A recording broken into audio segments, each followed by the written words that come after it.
कांशीराम के निर्वाण दिवस, स्मृति दिवस पर आज फिर से लगभग 14 साल बाद उन्हें याद कर रहे हैं हम, क्योंकि आज के दिन ही यानी 9 अक्टूबर 2006 को कांशीराम का निधन हुआ था।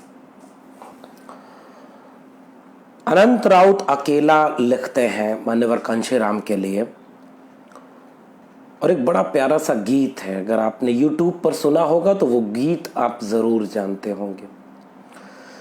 तोड़कर मनुवाद का अभिमान कांशीराम ने, बहुजनों को दे दिया सम्मान कांशीराम ने।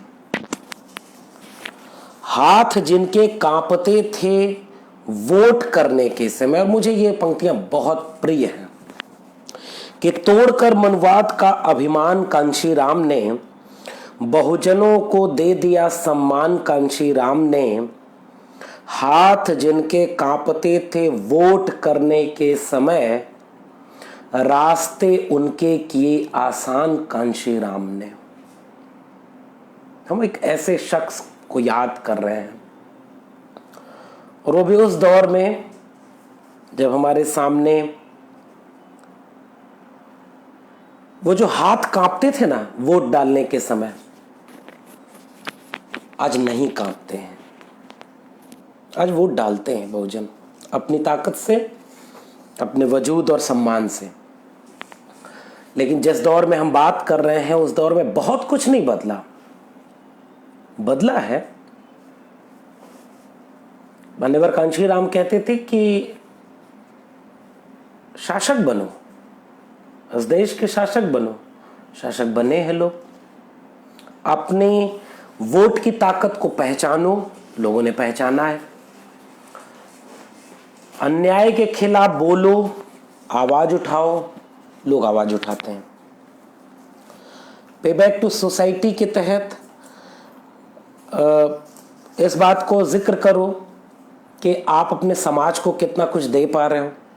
ढेर सारे संगठन बने हैं वो अपने समाज के लिए कर रहे हैं, लेकिन इसी बीच हाथरस होता है। और एक दलित की बेटी, दलित लड़की जिस तरह न्याय का शिकार होती है, और नए भारत में जाति खत्म हो चुकने का दावा करने वाले सेलिब्रिटी लोग, उथलापन जग जाहिर हो जाता है। और ये जग जाहिर हो जाता है इस बात से कि अगर वह दलित है तो उसे न्याय नहीं मिलेगा। तमाम तरह के किस्से गढ़े जाएंगे, कहानियां बनेंगी, सियासत होगी, लेकिन सीधे दिखेगा कि खुल करके एक तरफ सवर्ण जाति के लोग महापंचायत करेंगे और आपके विरोध में खड़े होंगे। सत्ता, शासन, प्रशासन उस अपने पूरे रवैये से जातिवादी दिखेगा। फिर क्यों ना इस बात पर पुनर्विचार किया जाए कि क्या वाकई जैसा भारत डॉक्टर अंबेडकर और मान्यवर कांशीराम जैसे लोग बनाना चाहते थे, क्या हम वैसे भारत में रह रहे हैं? क्या आज इस तरह के अपराध कम हो गए? अगर नहीं हुए तो हम क्या कर सकते हैं? हमें आज आगे क्या करना चाहिए? मुझे लगता है ये हमारी बातचीत का सबसे अच्छा विषय होना चाहिए। लेकिन सबसे पहले उस शख्स को याद करते हैं जिसे वाकई मैं बहुत पसंद करता हूं, और उसकी वजह आपसे साझा कर रहा हूं। कुछ स्लोगन सुनिए। मान्यवर कांशीराम को इन स्लोगन के रास्ते जानने की कोशिश करते हैं। वोट से लेंगे पीएम सीएम, आरक्षण से लेंगे एसपी डीएम। जिसकी जितनी संख्या भारी, उसकी उतनी हिस्सेदारी। अब वोट हमारा, राज तुम्हारा, नहीं चलेगा, नहीं चलेगा। एक बड़ा प्रसिद्ध सा वाक्य है। अंबेडकर के सूट बूट, कांशीराम के हाफ शर्ट और पैंट। एक दोनों शख्सियत का अंतर। और कांशीराम ये बात अक्सर अपने भाषणों में कहा करते थे कि अंबेडकर ने किताबें जुटाई, मैंने लोगों को जुटाया है। किताबें जुटाने का अर्थ यहां पर यह है कि वो एक जमीन बनाई, एक वैचारिक जमीन बनाई, मैंने उस जमीन पर लोगों को खड़ा किया। राजनीति को सामाजिक न्याय पाने की गुरु किल्ली कहते थे कांशीराम। गुरु किल्ली पंजाबी शब्द है, सत्ता की चाबी राजनीति को। यही वो जगह है जहां मैं बात करना चाहता हूं। न आम स्वीकृति, क्योंकि जाति उनकी दलित थी, न कोई उद्योगपति का समर्थन, न किसी मीडिया का समर्थन, न शहरों का समर्थन, न शिक्षित जमात का और न संसाधन का। और उस सब के बावजूद एक जन नेता जमीन पर खड़ा होकर साइकिल यात्रा करके लगातार लोगों के बीच में आत्मविश्वास भरता है, उस पीढ़ी के बीच आत्मविश्वास भरता है जिसके आत्मविश्वास को सदियों से छीना गया था, कुचला गया था, उसके वजूद को, उसके स्वाभिमान को, उसकी अस्मिता को, उसकी पहचान को। उन्हें एकजुट करना था, ये कोई सामान्य बात नहीं थी। और अभी उस दौर में जब कांशीराम के साथ कौन खड़े थे, जमीन कांशीराम को कैसी मिली थी, वैचारिक जमीन थी, संघर्षों की जमीन थी, लेकिन अपनी मेहनत के बूते पर उन्होंने उसे एक सियासी जमीन मुहैया कराई।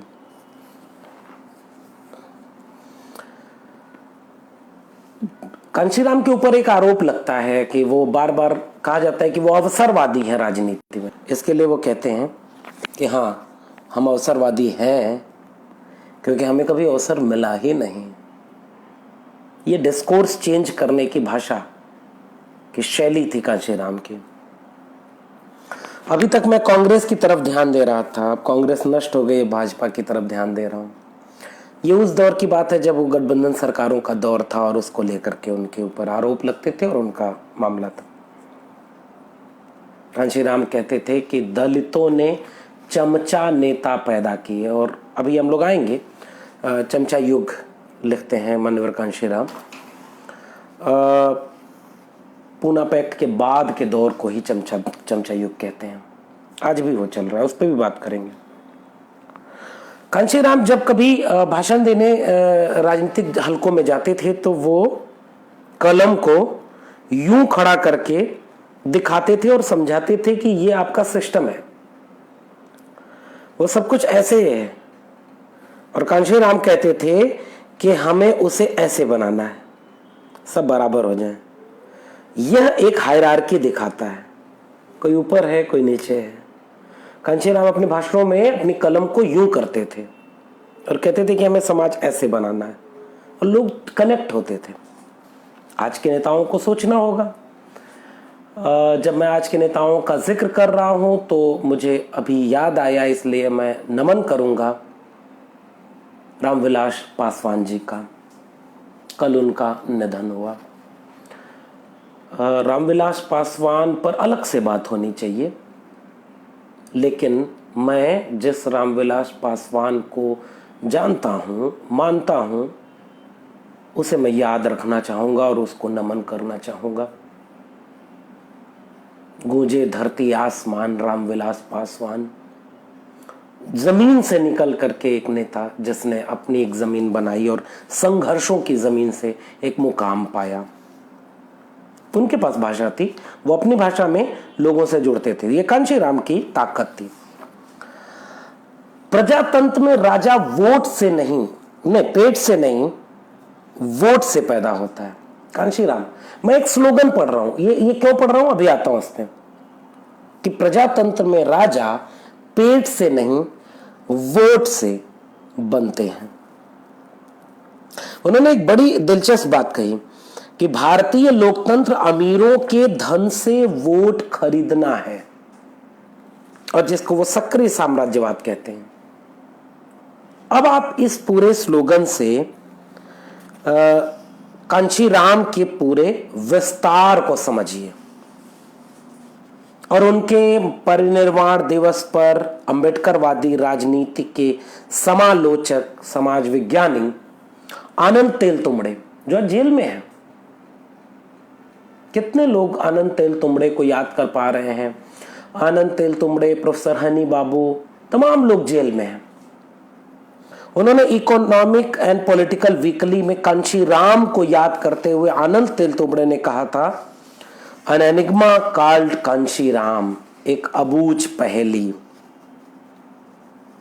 क्योंकि उन्होंने कहा कि सतह से उठते हुए मात्र चंद सालों में दलितों और वंचितों की न केवल एक राष्ट्रीय पार्टी खड़ी कर दी, बल्कि देश के सबसे बड़े राज्य उत्तर प्रदेश में अपनी पार्टी की सरकार भी बना दी। ऐसे थे कांशीराम, एक अबूझ पहेली, एन एनिग्मा कॉल्ड कांशीराम। आनंद तेलतुंबड़े ये बात उनको कहते हैं।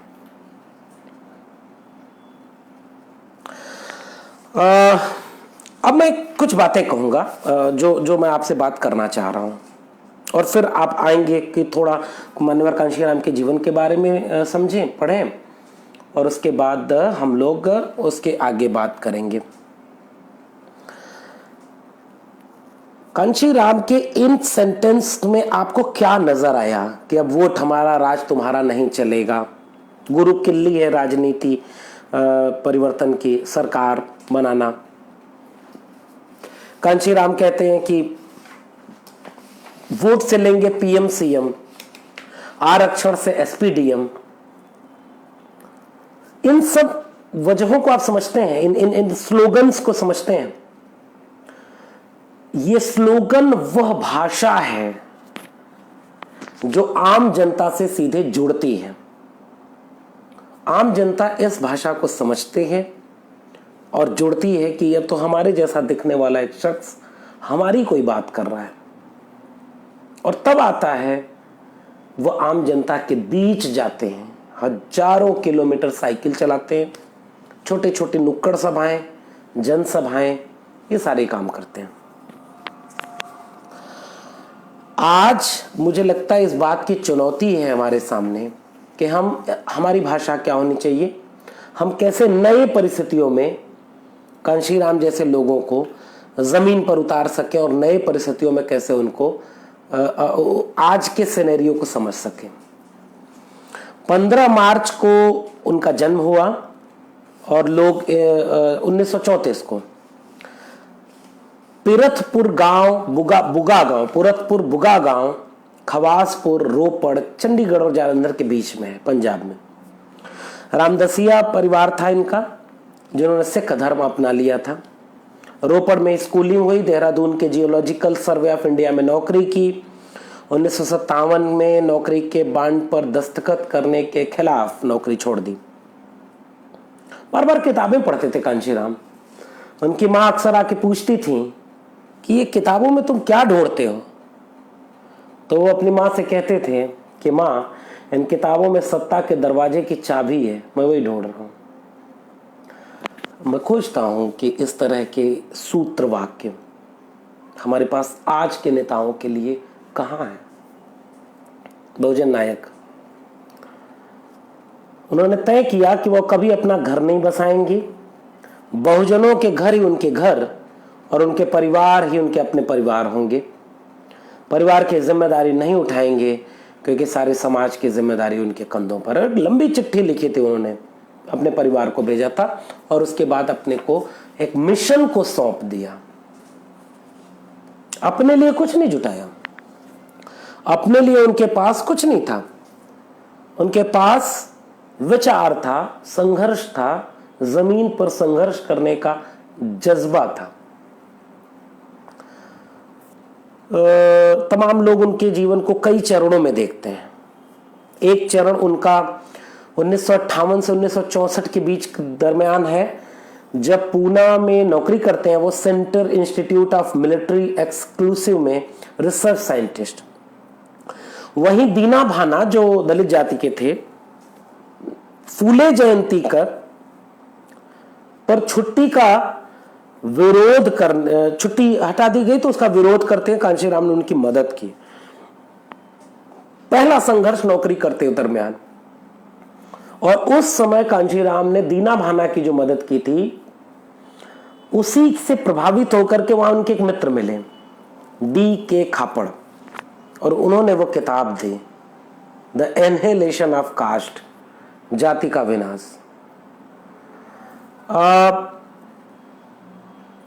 जाति का विनाश के किस्से हैं कि उन्होंने उसको एक रात में पढ़ डाले और बहुत असर हुआ डॉक्टर अंबेडकर के इस किताब का। दूसरा चरण शुरू होता है जब 1964 में नौकरी से इस्तीफा देते हैं और रिपब्लिक पार्टी ऑफ इंडिया, जो आपको पता होगा कि डॉक्टर अंबेडकर जाते जाते इस एक संगठन का निर्माण करना चाहते थे, 1956 में इसका गठन हुआ, उससे जुड़ते हैं। 1971 के चुनाव में रिपब्लिक पार्टी ऑफ इंडिया और कांग्रेस से गठबंधन होता है, चुनाव लड़ते हैं। 521 सीटों में 520 सीटें कांग्रेस को और 1 seat Republic party of India को मिलती है। फूले शाहू अंबेडकर की धरती पर बहुजन को 1 सीट मिलती है, ये कांशीराम सवाल उठाते हैं और इससे व्यथित होकर के रिपब्लिक पार्टी ऑफ इंडिया छोड़ देते हैं। फिर तीसरा चरण शुरू होता है 1971, जब पूना में SC ST OBC minority community employees association SMCEA, जिसे बाद में बदल करके backward and minority community employees federation नाम दिया गया, बाम सेफ, इसका गठन करते हैं। 1977 में मायावती से मुलाकात होती है और वो किस्सा याद आता है कि दिल्ली का एक आयोजन है जिसमें एक कम उम्र की तेज तर्रार लड़की भाषण देती है और बहुत तेज तर्रार भाषण, उस जमाने के कई बड़े कांग्रेसी नेता भी वहां आए होते हैं और उनकी धज्जी उड़ाती है। कांशीराम पूछते हैं कि ये लड़की कौन है, बहुत प्रभावित होते हैं उसके तेवर से, उसके भाषण से, उसकी शैली से। लोग बताते हैं कि ये मायावती। कांशीराम उनके घर जाते हैं और एक लंबा किस्सा है और फिर वो कहते हैं कि क्या बनना चाहती हो, और वो कहती हैं कि मैं IAS बनना चाहती हूँ। कांशीराम कहते हैं कि IAS बनकर क्या करोगे, मैं तुम्हें ऐसा कुछ बनवा सकता हूँ जिसमें IAS तुम्हारे पीछे घूमेंगे फाइल लेकर के। और कांशीराम ने किया, जैसे आनंद तेलतुंबड़े ने कहा कि यह अपने आप का सबसे क्रांतिकारी कदम। किसी ने सोचा नहीं था कि जातिवादी सामंती पितृसत्ता के गढ़ में, केंद्र में, उत्तर प्रदेश में एक दलित महिला इस सूबे की मुख्यमंत्री बनेगी। ये काम कांशीराम ने किया। 6 दिसंबर 1978 को बामसेफ को एक औपचारिक संगठन बनाया। 6 दिसंबर 1978, 6 दिसंबर, बाबा साहब। दिल्ली के करोल बाग में ऑफिस चलती थी। गैर राजनीतिक, गैर आंदोलनात्मक और गैर धार्मिक संगठन का दर्जा दिया इसे।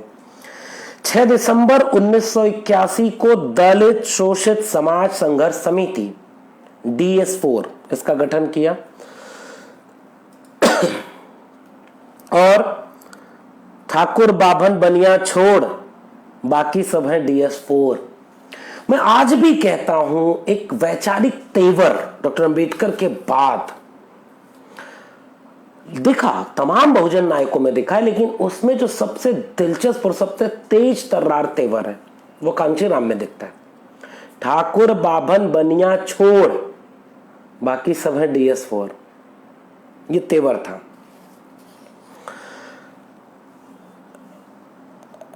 इसका काम क्या था? DS4 का काम क्या था? कोई सरकारी कर्मचारी इसका सदस्य नहीं बन सकता था।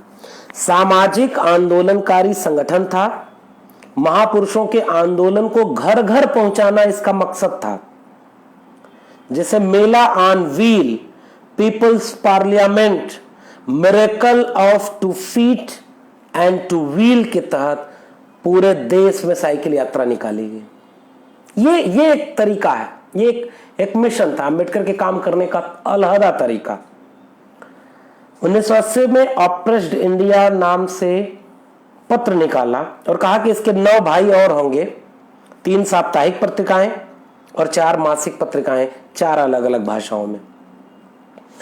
30 मार्च 1980 को नागपुर से बहुजन नायक पत्र निकाला, जो हिंदी और बहुजन टाइम्स मराठी के नाम से साप्ताहिक पत्र निकालते थे, पत्रों का, अखबारों का। और कांशीराम ने अंबेडकर की वह बात पकड़ी, बहुजनों का कोई अखबार नहीं, कोई मीडिया नहीं। 26 साल तक बहुजन संगठन नाम से साप्ताहिक पत्र निकाला। 1982 में चमचा युग लिखा। चौथा चरण फिर राजनीतिक शुरू होता है। 14 अप्रैल 1984 को बहुजन समाज पार्टी की स्थापना की। 10 वर्ष बाद, स्थापना के 10 वर्ष बाद सवर्ण वर्चस्व को चुनौती देते हुए तमाम सामंती मनवादी ताकतों को उसके गढ़ में चुनौती देते हुए, याद करिए शुरू में जो हम लोग कर रहे थे, न संसाधन, न लोग, न वो लोग जो मुठभेड़ कर सकें सड़क पर आकर के, सदियों से आत्मविश्वास छीना गया था, उनको एकजुट करते हैं, उनको साथ लेते हैं और वो फिर सड़क पर उतरते हैं और 10 साल में उस सबसे बड़े सूबे की मुखिया के पद पर मायावती जी को स्थापित करते हैं। यह आजाद भारत का, मैं कह रहा हूं, सबसे बड़ा परिवर्तन, जो कुछ परिवर्तन है ना, सियासी परिवर्तन, उनमें सबसे अहम परिवर्तन है बसपा का, मायावती जी का उत्तर प्रदेश जैसे देश के सबसे बड़े सूबे के मुखिया के पद तक पहुंचना। और यह क्रांतिकारी बदलाव था। 5 स्टेट में चुनाव लड़े, रिकॉग्निशन हुआ और फिर तमाम चीजें सामने आई। एक छोटा सा जीवन परिचय मैंने दिया, बहुत छोटा सा जीवन परिचय। तमाम नारे, तमाम संघर्ष की दास्तानें अभी रह गई। इन सब से आज हमारी पीढ़ी क्या समझ सकती है? पहली बात, मान्यवर कांशीराम विचार के धरातल पर कहां है? और मैं जब बात कर रहा हूं तो 1995 के पहले तक के कांशीराम को आंख बंद करके सैल्यूट करने का मन है। बाद के कुछ निर्णयों को बहुत सारे लोग सवाल उठाते हैं। कभी कभी मेरे भी दिल में यह सवाल उठता है कि सत्ता पाने के लिए जो उन्होंने गठबंधन किए, हालांकि मान्यवर कांशीराम ने उसके लिए साफ साफ कहा है। दिलचस्प यह है कि भले ही दक्षिणपंथी ताकतों से गठबंधन किया हो, लेकिन कभी उनके एजेंडे पर काम नहीं किया। एक काम आप नहीं दिखा पाएंगे जब भारतीय जनता पार्टी से गठबंधन करके बहुजन समाज पार्टी कांशीराम के जमाने में साथ आती है और वो अपने एजेंडे को छोड़कर उनके एजेंडे को लागू करती है। कांशीराम कहते हैं कि मैंने उपयोग किया, मैंने इस्तेमाल किया, मैंने अवसर बनाया इन लोगों को, क्योंकि इन लोगों ने हमें बहुत सदियों से इस्तेमाल किया था। ये सारे तर्क समझ में आते हैं कि सत्ता तक पहुंचे बिना हम संघर्ष नहीं जीत पाएंगे। इस सब से आप बहुत सारी बातें इसमें हो सकती हैं, विस्तार में जाया जा सकता है कि इससे क्या हुआ, कि कौन मजबूत हुआ और उसकी गलती को कुछ लोग आज की गलती से और आज की बहुजन समाज पार्टी के हश्र से जोड़ते हैं। ऐसा तो हम सभी नेताओं के साथ कर सकते हैं। जितने उत्तर भारत के राजनीतिक दल उभरने के दौरान उनके क्या विचार थे और आज वो कहां खड़े हैं। कई बार हमें मजबूरी में हम खुद कहते हैं कि एक मनुवादी सामंती दक्षिणपंथी ताकत को हराइए, और इसके लिए कई बार हम भी कह देते हैं कि आप इनको जिताइए। लेकिन असल में दिल की बात पूछिए तो दिल कहां रमता है? कांशीराम के शुरुआती दौर पर रमता है, लोहिया के दौर पर, अंबेडकर के दौर पर, जगदेव बाबू को याद करता है, जो हमारा भीतर का अंतःकरण है। और तब कहता है कि अंतःकरण की 40,000 किलोमीटर तक साइकिल चलाने वाला कांशीराम आज चाहिए। 85% बहुजन की बात करने वाला कांशीराम आज चाहिए। विजन देखिए उस दार्शनिक का, उस विचारक का, उस राजनेता का। सांस्कृतिक और सामाजिक आंदोलन करने वाला कांशीराम चाहिए। आप इसको फिर से ध्यान दीजिएगा, तवज्जो। Miracle of two feet and two wheel. Cycle लेकर के लोग बहुजन नायकों की कहानियां सुनाने गांव गांव जाते थे। आज तो हमारे पास सोशल मीडिया है और मैं शुक्रगुजार हूं हमारे नायक, हमारी विरासत, हमारा एजेंडा, हमारी दावेदारी सीरीज जो चला रहे हैं सामाजिक न्याय आंदोलन मंच बिहार के साथी, यह काम अधूरा रह गया जो मान्यवर कांशीराम का था और जिसे आज के वक्त हमें याद करना चाहिए। और वो काम कि हमने अपने अतीत को आज की पीढ़ी से जोड़ा नहीं, यह काम हमें करना होगा। दूसरी बात, जब हम उनको जोड़ रहे हैं तो हमारी भाषा, इतने आसान स्लोगन, सूत्र वाक्य, नारे, यह कांशीराम की ताकत। आम जनता को उनकी भाषा में तैयार करना, आम जनता को उनकी भाषा में हिम्मत देना, ताकत देना, सल्यूट है उस ताकत को। और तीसरी बात जो सबसे अहम है, जैसे हम आज बहुजन एका कहते हैं ना, वो बामसेफ को देखेंगे तो याद आएगी। और आज भी बामसेफ काम कर रहा है, कमजोर हुआ है लेकिन काम कर रहा है। और बामसेफ जो भी आप भारत की सियासी राजनीतिक या गैर राजनीतिक बदलावों की दास्तानें अगर आप पढ़ेंगे तो बामसेफ के बिना वो दास्तानें अधूरी होंगी। बामसेफ ने वो काम किया है। आज जब हम विश्वविद्यालयों में लड़ते हैं तो कांशीराम याद आते हैं। और जब मैं दिल्ली विश्वविद्यालय में बैठकर सोचता हूं कि 90-95% प्रोफेसर के पोस्ट पर न दलित है, न पिछड़े हैं, न आदिवासी है, वो पोस्ट वैकेंट है। आज जब मैं दिल्ली विश्वविद्यालय के गलियारों में बैठकर सोचता हूं कि जज नहीं है, वकील नहीं है जितने होने चाहिए, मीडिया में आपके लोग नहीं हैं। मीडिया में इस समय क्या चल रहा है देखिए, पक्ष भी वही है, विपक्ष भी वही है। वो आपस में एक दूसरे को कह रहे हैं कि तुम बिके हुए हो, तुम टीआरपी चोर हो, तुम धोखेबाज हो, ये सब आपस में। और सारे अपर कास्ट हैं। कभी उन लोगों ने जाति के नाम पर यह बहस चलाई क्या कि मीडिया में जाति कहां है? इसीलिए कांशीराम कहते थे दलितों का कोई अखबार नहीं है। उस जमाने में अगर वह नायक इस तरह संघर्ष कर लेता है तो हमारी पीढ़ी के लोगों को इससे सीखना क्या है, हमें क्या करना है, यह मैं सोचता हूं। और इस पे मैं आपसे संवाद करना चाहता हूं। मैं जरूरी नहीं कि मैं कुछ जवाब देकर आपको जाऊं, मैं आपसे संवाद कर रहा हूं तो हो सकता है कि मैं खुद सोच रहा हूं। मैं खुद इस बात के लिए चिंतित हूं कि 30 साल 40 साल पहले मान्यवर कांशीराम ने जो काम किया, आज 30 साल 40 साल बाद हमारे सामने हालात बदले हुए हैं। जिस वक्त मान्यवर कांशीराम ने आत्मविश्वास जगाया, और कहते हैं बड़ा प्रसिद्ध सा स्लोगन, कांशीराम की नेक कमाई तूने सोती कौम जगाई, जगाया उन्होंने। अंबेडकर को जमीन पर उतारा, वरना दफन कर चुके थे ये आजाद भारत की इबारत लिखने वाले तमाम बड़े बड़े लोग। अंबेडकर को तो दफन करने पर आमादा थे। न सिलेबस में अंबेडकर, न डिबेट में अंबेडकर। अंबेडकर दलितों के नेता, कांशीराम ने अंबेडकर को जिंदा किया और सड़क पर उतारा, जहन में उतारा। 40 साल बीत गए, आज अंबेडकर को जहन में उतारने की जरूरत नहीं है। आज अंबेडकर जहन में बसे हुए हैं। बिना अंबेडकर के आप बात नहीं कर सकते।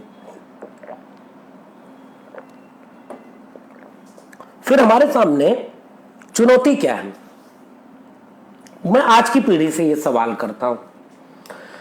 कांशीराम बिना पैसे के बामसेफ बनाए लोगों को जोड़े, नौकरी पेशा लोगों को अलग जोड़े, सबको जोड़े। और सबको जोड़ने में क्या पता है, बहुजन 85%, एक तरफ 15, एक तरफ 85। मैं आपको एक दो चीजें दिखाता हूं और चूंकि उसके बाद फिर हम लोग बात करेंगे।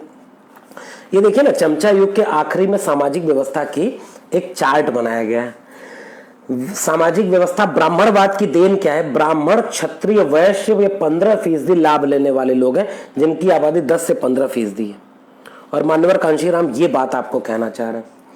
और मध्यम जातियां, इंटरमीडिएट कास्ट, अन्य पिछड़ी जातियां ओबीसी, अनुसूचित जातियां एससी, अनुसूचित जनजातियां एसटी, यह पिरामिड है। 85% लोग व्यवस्था से पीड़ित हैं। यह कांशीराम की शैली थी। और कांशीराम कहते हैं कि इस ढांचे को हमें पलट देना है, 85% का शासन होना है। कांशीराम की नेक कमाई तूने सोती कौम जगाई, यह है जगाना। तुम इस देश के शासक हो। इस देश के दीवारों पर जाकर लिख दो कि तुम इस देश के शासक हो। यह आत्मविश्वास देने का काम किया था कांशीराम ने। मैं इस सवाल को आपके बीच में छोड़ रहा हूं, आज की पीढ़ी मान्यवर कांशीराम को कैसे याद करे। आज आपको आत्मविश्वास जगाने की जरूरत नहीं है, बहुत लंबी विरासत मिली है, आप तो राजनीति में भी बहुत हद तक है। कहीं कहीं आप भटक रहे हैं, हम भटक रहे हैं, कहीं कहीं हमसे चूक हो रही है, कहीं कहीं हमसे वह काम नहीं हो पा रहा जो हमसे होना चाहिए। और एक जो सबसे अहम सवाल है कि 40 साल पहले कांशीराम की जो चुनौती थी वो आपकी चुनौती, हमारी चुनौती नहीं है। डॉक्टर अंबेडकर ने बड़ा प्रसिद्ध सा वाक्य कहा है, मैंने बड़ी मुश्किल से यह काफिला यहां तक पहुंचाया है, तुम इसे आगे ले जाना, अगर आगे न ले जाना तो वहीं छोड़ देना, पीछे मत जाने देना।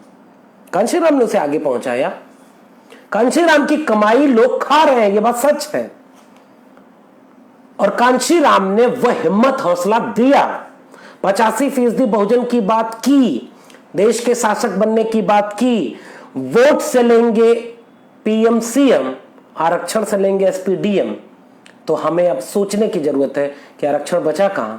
हमारे आंखों के सामने आरक्षण हमसे छीन लिया गया और हमें पता ही नहीं चला। सारे एजुकेशन इंस्टीट्यूशन बर्बाद, नई शिक्षा नीति लागू और सारे ग्रेडेड ऑटोनॉमी के जरिए सारे विश्वविद्यालय अब ग्रेडेड ऑटोनॉमस होंगे, प्राइवेट कहने को सरकारी रह जाएंगे। आपने लड़ाई लड़ी क्या? आपने जन आंदोलन खड़ा किया क्या कि शिक्षा सार्वजनिक होनी चाहिए? स्कूल, सरकारी स्कूल बर्बाद कर दिए गए, सरकारी माध्यमिक स्कूल बर्बाद कर दिए गए, और नई शिक्षा नीति 2020 के जरिए सरकारी विश्वविद्यालय बर्बाद कर दिए जा चुके हैं। असर आपको 5 साल में दिख जाएगा। आपने लड़ाई लड़ी क्या कि आपका आरक्षण चला गया आपके हाथ से? बोल के जाएगा क्या? इमरजेंसी लगाई थी इंदिरा गांधी ने, वो नादानी थी। वर्तमान सरकार बिना घोषणा के इमरजेंसी चला रही है, तो बिना घोषणा के वो आपका आरक्षण छीन चुकी है। ये सवाल है मेरा, इसके लिए आपके पास क्या रणनीति है? और कहा था ना, आरक्षण से लेंगे एसपीडीएम, वोट से लेंगे पीएम सीएम, मान्यवर कांशीराम ने। आप एसपीडीएम भी बने, आप पीएम तो नहीं बने, खैर सीएम तो बहुत लोग बने ना, बदलाव भी आया। मैं ये नहीं कह रहा हूं कि लोग एसपीडीएम बने और सीएम बने तो बदलाव नहीं है, बहुत बदलाव आया। जब वो सीएम नहीं होते हैं तब एहसास होता है कि वो होते तो क्या होता, लेकिन जो बदलाव चाहिए था वो नहीं आया। और अब तो आप जमीन हारते हुए नजर आ रहे हैं। आप सियासी दल के हो तो, आप आम नागरिक हैं तो, छीन लिया ना आरक्षण। शिक्षण संस्थानों से आपके नहीं बोल पाए ना, नहीं लड़ पाए, और आज भी नहीं लड़ पा रहे। इस पे जन आंदोलन नहीं खड़ा हो सकता, ये हमारी चुनौती है। 12 करोड़ नौकरियां छीन ली गई। सबसे बड़ा सरकारी निकाय जिसमें सबसे ज्यादा बहुजन नौकरी करते थे, वह रेलवे प्राइवेटाइज हो गया हमारी आंखों के सामने, हम कुछ नहीं कर पाए ना। 85% के पिरामिड की बात मान्यवर कांशीराम ने की थी, वो हाथ से जा रहा है। सरकारी नौकरियां पूरी तरह खत्म। आखिरी में कुछ बातें चमचा युग से। चमचा युग को समर्पित किसे किया था मान्यवर कांशीराम ने, पता है? सोचिएगा, मेरे सवालों पर सोचिएगा। आइए कांशीराम के बारे में कुछ और जानते हैं। और मैं अब एड्रेस करूंगा ओबीसी समाज को, पिछड़े वर्ग, अति पिछड़े वर्ग, अन्य पिछड़े वर्ग को, महात्मा ज्योतिबा फूले को समर्पित। और वाक्य क्या लिखा है? औपनिवेशिक भारत में जिनके सांस्कृतिक विद्रोह की पहल का अनुसरण बाबा साहब डॉक्टर अंबेडकर, पेरियार, ईवी रामास्वामी एवं अन्य विद्रोही महापुरुषों ने किया, और जो हमें वर्तमान स्तर तक लाने में सफल हुई, जहां आज हम चिंतन मनन कर रहे हैं, योजना बना रहे हैं, और पिछलग्गों का अंत कर शूद्रों और अति शूद्रों को उज्जवल युग में ले जाने के लिए संघर्ष कर रहे हैं, उस ज्योतिबा फूले को समर्पित किया है चमचा युग मान्यवर कांशीराम ने। ओबीसी आपने एक्सेप्ट किया क्या? विस्तार में नहीं जाऊंगा, वक्त काफी मैंने ले लिया है। पढ़िएगा, इस चमचा युग को पढ़िएगा। पूना पैक्ट की पूर्व पीठिका और पूना पैक्ट के बाद से लगातार चमचा युग चल रहा है, मान्यवर कांशीराम बता रहे हैं। आऊंगा, एक दो छोटी बातें। अंबेडकर का अभ्युदय, सांप्रदायिक निर्णय, वो जो कम्युनल अवार्ड की बात थी, महात्मा गांधी का अनशन और अंबेडकर का वक्तव्य, पूना पैक्ट, और उसके बाद कहते हैं कैसे चमचा युग शुरू हो गया। पूना पैक्ट की हानियां बताते हैं, पूना पैक्ट का अधिकार बताते हैं। अब चमचा युग 1900 पेज नंबर 71 से शुरू हुआ, और उसके कई तरह की चीजें शूद्र अति शूद्र के लिए। और 24 सितंबर 1931 से चमचा युग शुरू है। क्या है चमचा युग, कैसे ये चला, इसको लेकर के क्या क्या हुआ, उसके विस्तार में वहां पर लिखा उन्होंने। मैं चमचों के प्रकार बताता हूं, चमचे की किस्में, उन्होंने तमाम आंकड़े दिए। इस किताब के ढेर सारे आंकड़े हैं जो आपको पढ़ने चाहिए कि किस चुनावी क्षेत्र से कितना वोट मिला और कैसे कैसे वहां पर लोगों को मताधिकार प्राप्त हुआ। बंगाल में, मुंबई में, संयुक्त प्रांत में सफल हिंदू उम्मीदवारों को प्राप्त मत, सफल अनुसूचित जाति के उम्मीदवारों को प्राप्त मत, और कैसे पुनः पैक्ट अगर सफल होता तो क्या होता इस भारत का दृश्य। ये जहां आरक्षण लागू हुआ वहां क्या है, पूरा डेटा दिया है मानवर कांशीराम ने। सवर्ण हिंदुओं और अनुसूचित जातियों के मतदाताओं की सापेक्ष संख्या दी है, और उसके बाद फिर पूरा प्रांतवार विवरण दिया है। कई तरह की श्रृंखलाएं बनाई हैं और उससे ये साबित करने की कोशिश की है कि आज हमारे चमचे सुरक्षित सीटों से चुनाव लड़कर, संसद में बैठकर, मंत्री विधायक बनकर, सांसद बनकर अपनी आंखों के सामने अंबेडकर, फूले, पेरियार और कांशीराम के सपनों के भारत की हत्या किए जाते हुए चुपचाप देखते हैं। सीधा सीधा ये उनके ऊपर है। और चमचा युग के लिए कहा कि ये औजार है, सवर्ण हिंदुओं के लिए औजार है और ये लगातार उनके लिए इस्तेमाल होते हैं। व्यक्ति चमचा नहीं है, चमचा प्रवृत्ति है, क्योंकि चमचा उन लोगों का काम करता है जो बहुत दिनों से चला रहे हैं। चमचा युग को बार बार वो कहते हैं कि प्रकाश युग आएगा, और प्रकाश युग तक पहुंचने के लिए डॉक्टर अंबेडकर कुछ रोशनी दिखा गए हैं, लेकिन हम अभी नहीं जा पा रहे हैं। कुछ कुछ चीजें हैं उसको लेकर के कहते हैं, और अन्य पिछड़े वर्ग को, अनुसूचित जाति को अनिच्छुक चमचे कहते हैं, अनुसूचित जनजाति को नवदीक्षित चमचे कहते हैं, अन्य पिछड़े वर्ग को महत्वाकांक्षी चमचे कहते हैं, अल्पसंख्यकों को मजबूर लाचार चमचे कहते हैं, कुछ को पार्टीवार चमचे कहते हैं। और बड़ा दिलचस्प सा यहाँ चमचों का चित्र है। मैं कह रहा हूं कि कांशीराम के साथ सबसे ज्यादा न्याय यह है कि सच बोलिए, पार्टी और विचारधारा की हिमायत। मैं फिर से कह रहा हूं, चुनाव के वक्त बेशक हम कहते हैं कि जो ताकत सबसे ज्यादा न्याय कर रही है वो हारे। हम बुरे में कम बुरा चुनते हैं, इसलिए कई बार हम उन लोगों का साथ दे देते हैं, लेकिन असल में हमसे पूछिए तो हमारे सपनों की राजनीति नहीं हो रही है। ये जो चमचों का दृश्य है ना, ये अलग अलग तरह के चमचे हैं, आज वो सबसे ज्यादा हैं। और आरएसएस, भारतीय जनता पार्टी, हर तरह के चमचों का सबसे कुशल इस्तेमाल कर रही है। इसलिए कांशीराम को याद करने की जरूरत है। और आसान भाषा में समझिए, 100-150 के तकरीबन सांसद सामने बैठे हैं और उनके सामने क्या क्या नहीं हो गया बहुजन समाज के साथ, कोई बोलने वाला नहीं था। पिछड़े वर्ग के लोगों, आपके लिए एक बड़ी दिलचस्प बात मानवर कांशीराम लिखते हैं और मैं वो आपसे साझा करना चाहता हूं। एक इंटरेस्टिंग बात है जिसको मैं कह देना चाहता हूं। मीडिया में चमचे हैं, उसके लिए भी कहा कहते हैं, भारत विपुल भूमि, जल, खनिज, प्रचुर मानव संसाधन वाला एक बहुत बड़ा देश है जो वैज्ञानिक और तकनीकी रूप से भी उन्नत है। इतने सब के बावजूद यह संसार का निर्धनतम और सर्वाधिक पिछड़ा देश है। यह चमचे युग के सबसे बुरे प्रभाव का परिणाम है, क्योंकि यदि किसी अल्पमत को बहुमत पर शासन करना है तो उसे बहुमत को अशिक्षित, अज्ञानी, लाचार, मजबूर और गरीब तथा पिछड़ा बनाए रखना होगा। यह कांशीराम का कहना है। इस प्रकार बहुमत के लोगों को अनजान और अयोग्य बनाए रखकर अपनी चिंता में शामिल न करके शासक जातियां इस देश को गरीब और पिछड़ा बना रही हो, यानी राष्ट्रद्रोही हैं जो इतने बड़े तबके को वो कर रहे हैं। ये प्रेस मीडिया के लिए वो कह रहे थे कि ये चमचे मुसीबत में है, ब्लैकआउट कर रहे हैं, ब्लैकमेल कर रहे हैं। सिल्वर बुलेट, चांदी की गोलियों की बजाय कागज की गोलियों ने ले लिया है, जिसको वो पेपर बुलेट्स कहते हैं। चांदी के गोलियों का इस्तेमाल दलित वर्गों की विभिन्न पंक्तियों को विभाजित करने के लिए किया जाता था, लेकिन पेपर की गोलियों ने उन्हें एक ही स्तर पर ला दिया, और वह स्तर चमचों का।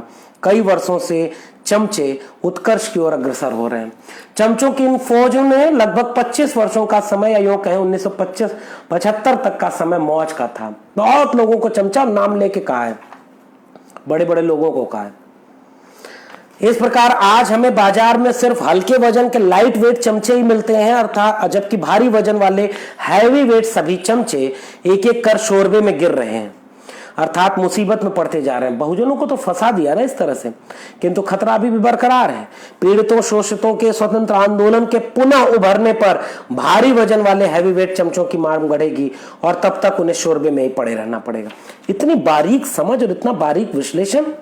आईएएस जिस दलित और पिछड़े की एका की बात हम कर रहे हैं, ये मेरी बातचीत की आखिरी बात है, वह दलित और पिछड़े की एका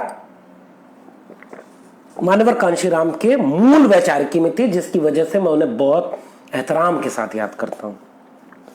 1947 में वो इस पेज नंबर 96 पर कहते हैं कि वह लखनऊ आते हैं बाबा साहब अम्बेडकर 25 अप्रैल 1948 को शेड्यूल कास्ट फेडरेशन में, और पहली कोशिश की थी एससी और ओबीसी को एक साथ जोड़ने की। और वो वाक्य क्या है डॉक्टर अम्बेडकर का, जो कांशीराम लिखते हैं, तब मैंने अनुसूचित जातियों तथा कथित पिछड़े वर्गों के बीच एकता के प्रश्न की ओर सोचना, गंभीरता से सोचना शुरू किया। मैंने ऐसा पिछड़े वर्ग के नेताओं के अनुरोध पर किया था, और ये नेता कौन थे पता है? पेरियार ललई सिंह यादव, चंद्रिका प्रसाद जिज्ञासु, रामस्वरूप वर्मा, ये वो पीढ़े थे, शिवदयाल सिंह चौरसिया। मैंने कहा कि यह विडंबना ही है कि ये दोनों वर्ग जिनकी जरूरतें एक जैसी थीं आपस में एक नहीं हुए।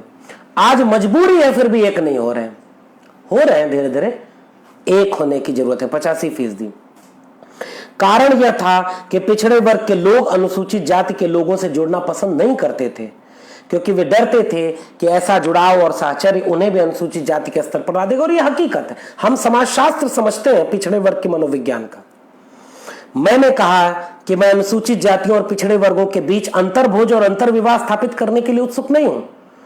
वे भले ही पृथक सामाजिक अस्तित्व बनाए रख सकते हैं, लेकिन ऐसा कोई कारण नहीं है कि उन्हें अपना पिछड़ापन दूर करने के लिए राजनीतिक दल बनाने के उद्देश्य से आपस में एक दूसरे से हाथ नहीं मिलाना चाहिए। मैंने ध्यान दिलाया कि कैसे अनुसूचित जातियों ने देश की राजनीति में अपनी भूमिका निभाते हुए अपनी हालत में सुधार किया है, तो ऐसा कोई कारण नहीं कि पिछड़े वर्गों को ऐसा नहीं करना चाहिए, और पिछड़े वर्ग कर भी रहे थे। हमें तो अब इस पैटर्न पर चलना चाहिए कि पिछड़े वर्ग की जो सामाजिक सांस्कृतिक आवाजें थी, उन्हें तो पिछड़े वर्ग को जानने ही नहीं दिया गया। ये ब्राह्मणवादी साजिश, और इसमें क्या मध्य वर्ग, क्या मिडिल वैचारिकी, क्या दक्षिणपंथी, क्या वामपंथी, क्या मध्यपंथी, सब एक रहे। और तब उन्होंने कहा कि अनुसूचित जातियों और पिछड़े वर्ग के लोगों की देश की कुल जनसंख्या का बहुसंख्यक भाग है, फिर कोई कारण नहीं कि उन्हें इस देश पर शासन क्यों नहीं करना चाहिए। राजनीतिक सत्ता जो वयस्क मताधिकार के कारण आपके, मतलब कुल मिला के ये क्या कहना था कि दोनों एक हों। दूसरा प्रयास 1951 में किया गया, जब संयुक्त पार्टी बनाने के लिए दलितों और पिछड़ों को एकजुट करने की बात कही थी। और तीसरा और सर्वाधिक गंभीर प्रयास न केवल अनुसूचित जातियों और अन्य पिछड़े वर्ग को एक झंडे के नीचे लाने के लिए किया गया, बल्कि उन सबको एक राजनीतिक पार्टी के हक में किया गया। 6 दिसंबर 1956, याद करेंगे आप, लोहिया की मुलाकात हुई थी डॉक्टर अंबेडकर से, पेरियार मिल चुके थे डॉक्टर अंबेडकर से, सब एक दूसरे से जुड़ करके एक एका की बात कर रहे थे। मुझे लगता है कि आज उस एका की जरूरत है, और आज जाते जाते कांशीराम जो बात कह गए हैं उसे समझिए। सामाजिक कार्यवाही, हमें चेतना उभारने के लिए जागरूकता पैदा करना होगा। सामान्य मुद्दों पर, विशिष्ट मुद्दों पर घर घर जाकर के लोगों को पहुंचाना होगा। मंडल कमीशन के सिफारिशों को लागू कराने के लिए 600 से अधिक जनसभाएं करने वाले नेता का नाम है कांशीराम। दलित, पिछड़े, आदिवासी और अल्पसंख्यक को एक करने वाले नेता का नाम है कांशीराम।